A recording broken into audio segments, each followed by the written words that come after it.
this is As Empty as Heaven by J. Wilburn. Mama Helen, as everyone called her. I don't think that needs to be a period, so let me go ahead and fix that right there. I was trying to think if I did that on purpose, but I think I might have just typed the period by accident, and then it did all the punctuation and capitalization for me. Mama Helen, as everyone in town called her, was very surprised by dying. She was expecting to die. She had been in pain for years, and the last few days had been agony. People were in and out of her hospital room, including relatives, neighbors, and local pastors. In her final hours, let me put a comma there too. And also let me make sure that I saved my previous story. Who gets what? Okay, that's saved. Sorry about that. All right. In the final moments, though, before she passed on, life was crystal clear. The pain was still there, but it was draining out of her along with her life. She was not. I already used life once, so let me say soul, draining out with her along with her soul. She was clear enough to see she was completely alone. Wasn't that a final thing? Wasn't that a final thing to see in your long life?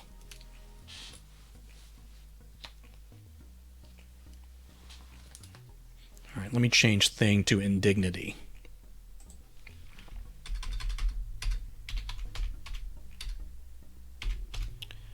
So this is the part of the process where you start fine-tuning things and getting the language better and everything that you want. So wasn't that a final indignity to see in your long life?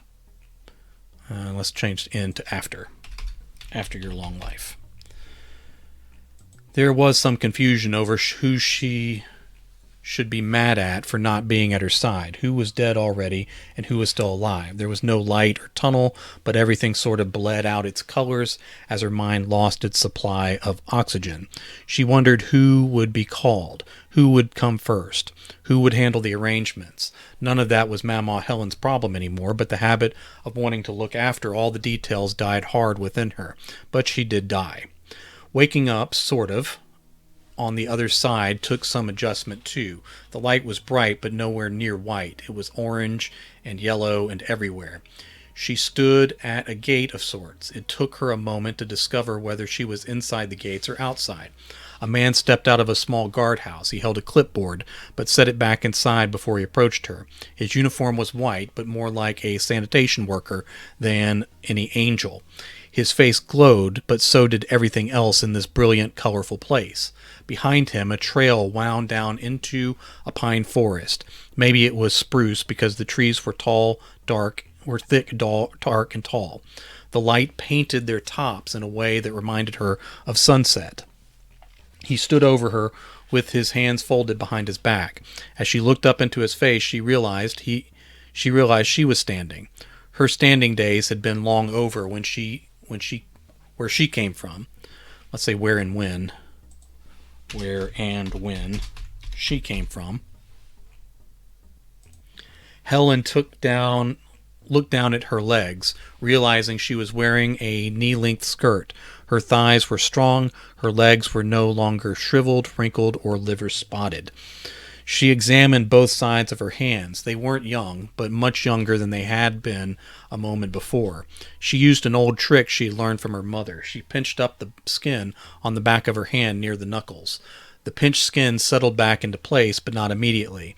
A young woman's skin would snap back immediately and flawless. When she died, her skin would hold the pinched shape forever. She judged herself to be in her 40s, maybe early 50s. Helen wondered if her age were set in this place by her own mentality or if there was some other formula involved. It had been so long since she had been young she couldn't remember what it was like. In her later years, most of her years really, she despised the young. Even women in their 30s bothered her a great deal. She supposed this was as young as her mind would allow her to be, even in the afterlife. Finally, she looked up at the guard in his white uniform. "Is this heaven?" "I think you know, Sister Helen," he said. "Where else would you be?" She smiled. Of course it was heaven. Her smile faded. "Are you the Lord?" He folded his arms over his broad chest. "Let's not start blaspheming now, sister." It had been many years since she had been called Sister Helen by anyone. Maybe her elderly mama days were behind her finally. Sorry, she said. Apologizing was her best quality. It wasn't her best quality. It still stung even here. Not to mention, he hadn't bothered to introduce himself, so her confusion was really his fault. Nothing to be sorry about ever again. This is your reward. She looked past him across the forest in the valley below. High mountains rose on every side, but the nature of the light blurred them beyond any real detail. I'm living in woods. Let's say I'm living in the woods. I'm living in the woods, she asked. He laughed. Then he said, Mansion, Sister Helen, exactly as advertised. But what's an estate without lands to go with them? You have strong new legs. We might as well use them. He offered his arm, and she took it. Down the trail they went. There were many rises and falls between those trees, but she never tired. The light was coming from the horizon beyond and lit their winding trail in the most spectacular way. Is it sundown or sun up? He kept his eyes forward and kept them moving as he said, It's always daylight here, so both and neither. This was the type of light you enjoyed the most, wasn't it, Sister Helen?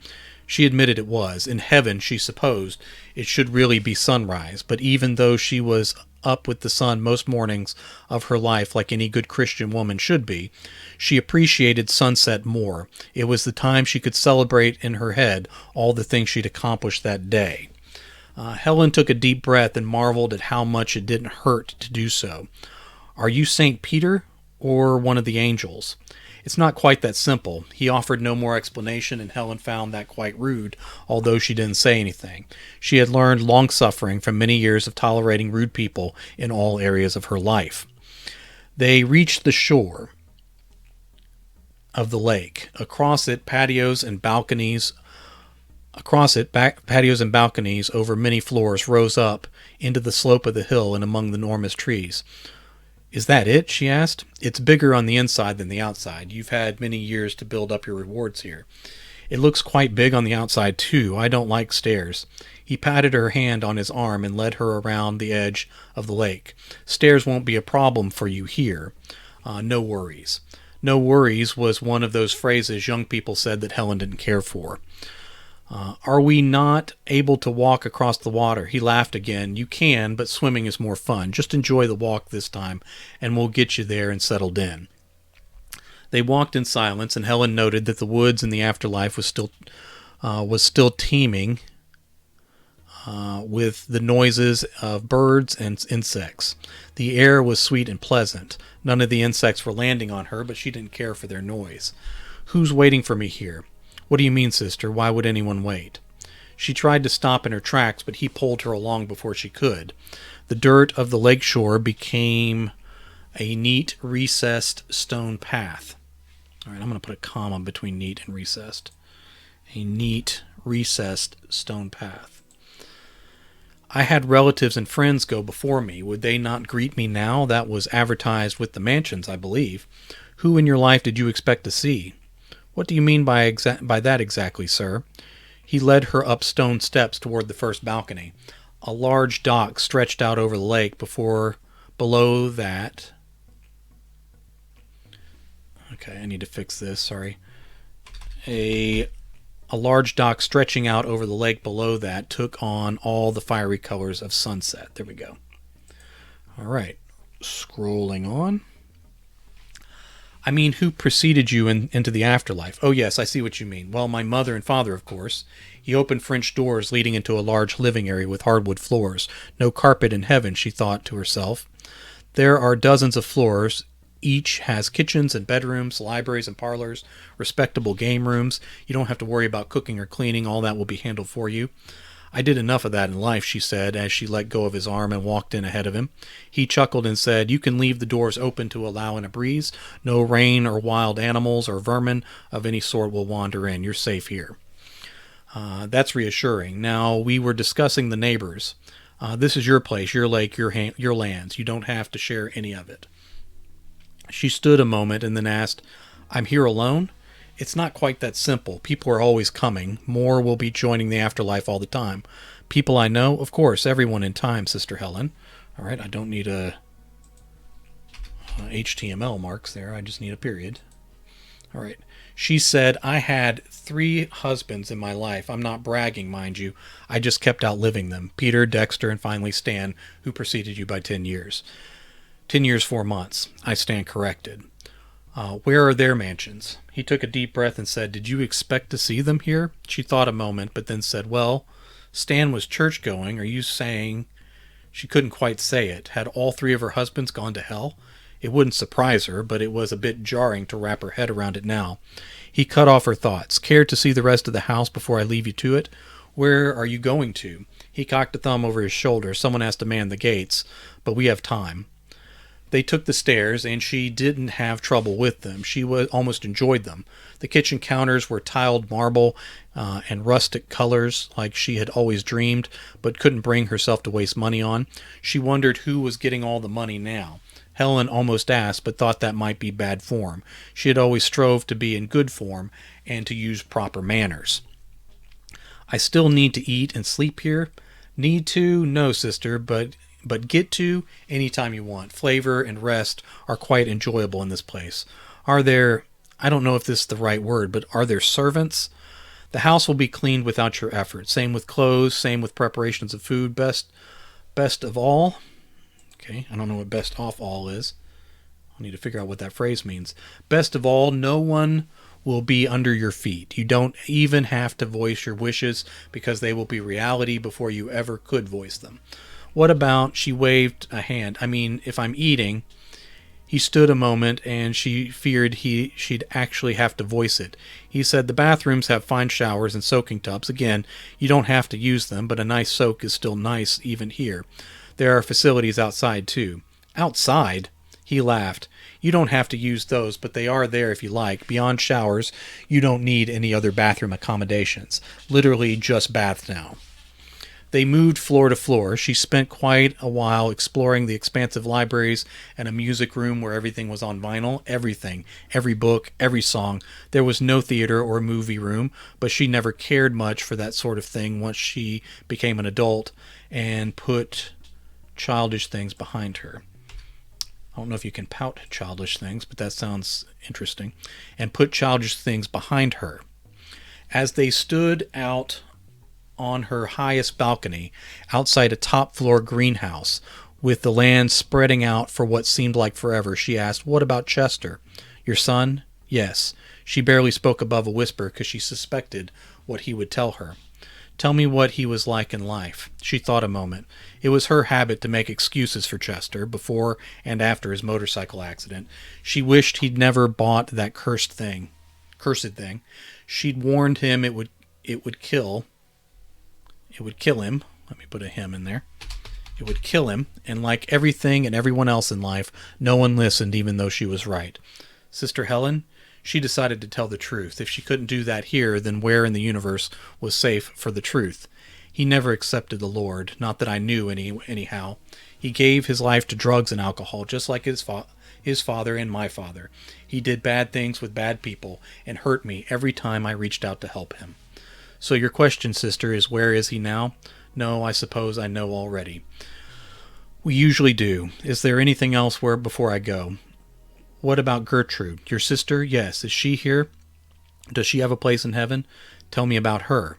Helen wasn't enjoying this game at all. She was mean to me my whole life. I did good all the time, and she got away with murder. She treated me like I was the problem in her life instead of the consequences of her own behavior. She reached out to me when she needed something, but she was always too busy for me, yet I still missed her when she died. The last bit wasn't quite the truth, but Helen felt obligated to say it anyway. He didn't call her out on it, so your question is, where is her place in the afterlife? Is this something I should already know too?